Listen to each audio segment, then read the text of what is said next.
I'd like to take a moment to share with you a conversation that I had with a standing client of mine. It's my hope that what I shared with her is a help to you the way it was to her. She is 59 years old. Her son is 32. Her only child is this son. He has 3 children by 3 women and a 4th child on the way. She came to me several months ago and said, "Doc, I'm coming to you because I am really struggling to live my own life.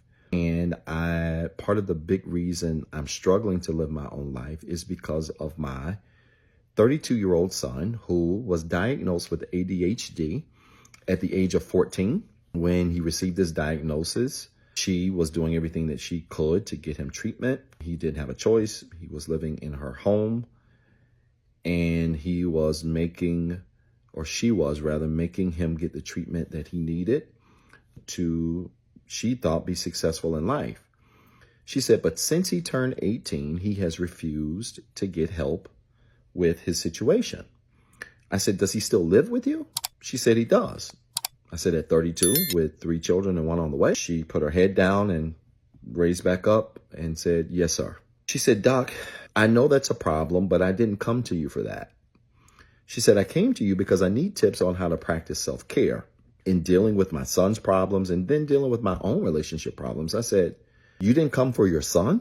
She said, no, sir, not really. She said, I know there are problems there, but I really just need to figure out better self-care so that I can manage this stuff better. I said, that's an interesting perspective. I said, tell me about your relationship. She said, well, I'm currently in a 14-year relationship. I said, a marriage? She said, no, 14-year relationship. And Doc, the relationship has been very toxic off and on, but I can't seem to shake the notion or the idea of being with him. And I continue to hold on to him.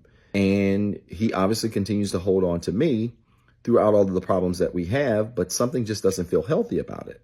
I said, ma'am, let's just deal quickly with this notion of self-care. I said, number one, I want you to throw this idea of self-care completely out of the window. Self-care is discipline. Discipline is self-care. It's not going to the spa. It's not getting your nails done. It's not going on a girl's trip or a guy's trip.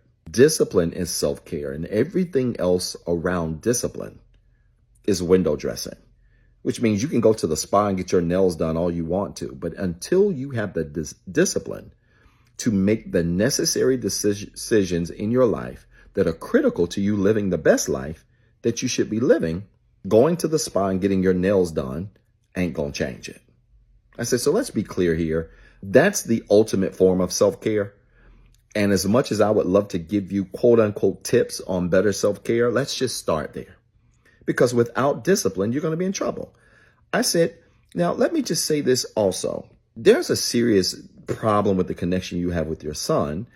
And I want you to know my stance on this. Your son is a 32-year-old man living in your house who is not doing what is necessary to work on himself. He's continuing to produce babies. And all of this is happening under the guise of him stressing you out. I said, ma'am, I want to say this clearly. This is going to sound odd initially, but hear me out. Parents are responsible for repairing their relationship with their children. I don't care what culture and society tells you. Even if you have an adult child and that adult child is doing things to blatantly disrespect you, and I believe your son is, you are responsible for leading that relationship because you're the adult. I said, does that make sense to you? She said it does, and I actually agree with that. I said, well, here's what you're not going to agree with. When it comes to adult kids, you are not responsible for repairing their dysfunction. Your son, ma'am, is dysfunctional. And I said it has little to do with the ADHD, and it has everything to do with the fact that you have not given him an incentive to bear consequences for not growing up. And when a person does not have consequences for not growing up, they have no incentive to grow up. I said, ma'am, where has his consequences been for not going to get treatment for the ADHD? I said, does he work? She said he does. He struggles sometimes to keep a job. So how many jobs has he had in the last 3 years? She said 7. I said, these were promotions? She said, no, sir. I said, so you have a 32-year-old son in your house with 3 babies, 1 on the way, 7 jobs in the last 3 years, and you don't understand that he has no incentive to grow at all?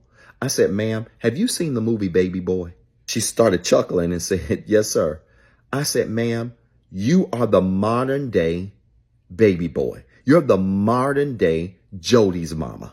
I said, a lot of modern Jody mamas are out here overlooking their kids' flaws in the name of peace and grandkids. She said earlier on the call, Doc, I struggle to come down hard on him because he always threatens for me to not be able to see my grandkids. I said, ma'am, where is he going to go? He's in your house. Where's he going to go? I said, what's his relationship like with his children's mothers? She leaned back in the chair, put her hand over her face and said, Doc, that's a different story for a different day. I said, no, we can make it a story for today. So what's the relationship? I said, let me guess. It's not a good one, right? She said, no, he doesn't get along with none of his baby's moms. I said, how do they get along with you?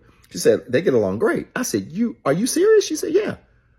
She said, in fact, one of them won't even communicate with him at all. And so when it comes to her son seeing one of his children, she goes through her for arrangements to be made for her son to see his own child. I said, ma'am, I'm going to say this real clearly. And I said, I don't want you to get offended. I said, he does have a mental condition, correct? She said, yeah. I said, and he won't get help for it as an adult, correct? She said, yeah. I said, you still feel responsible for his mental condition as an adult? She paused.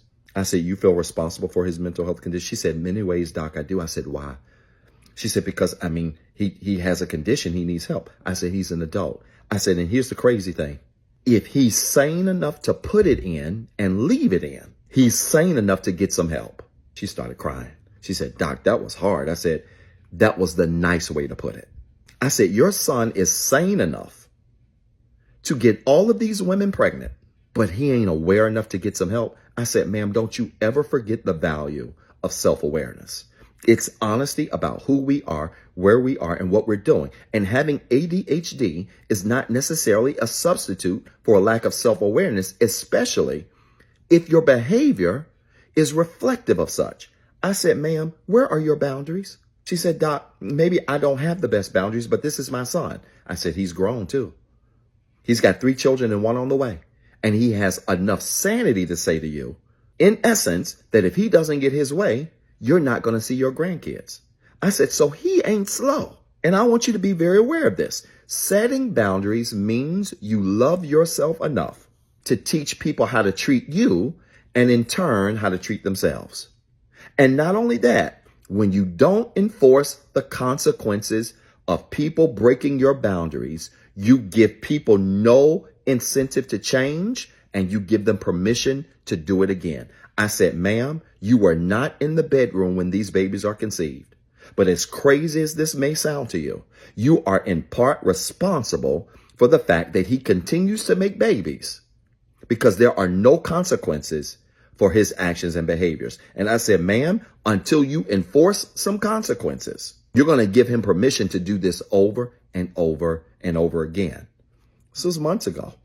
And I'm pleased to say, after this very hard conversation, this session was about an hour and a half. After this very hard conversation, she talked to him and gave him an ultimatum that either he gets help and makes some corrections within the next 6 months, or he's going to have to find another place to stay. I hope this story made sense. If it did, I want you to type church in the comments with 3 R's. And then remember, you've got 2 jobs. 1, be better today than what you were yesterday. And 2, don't forget what I told you. What's up, everybody? This is Dr. Zeb. Listen, I've been dying to make this announcement for a very long time now, and I'm pleased to say that Inspire Nation has officially launched. Yes, we finally got a Facebook and YouTube community group where we're going to have exclusive content, exclusive shorts, exclusive discussion prompts, where we're going to engage with other people literally around the world who are on the same healing journey that we're on. I need you to go find these pages right now on Facebook and YouTube.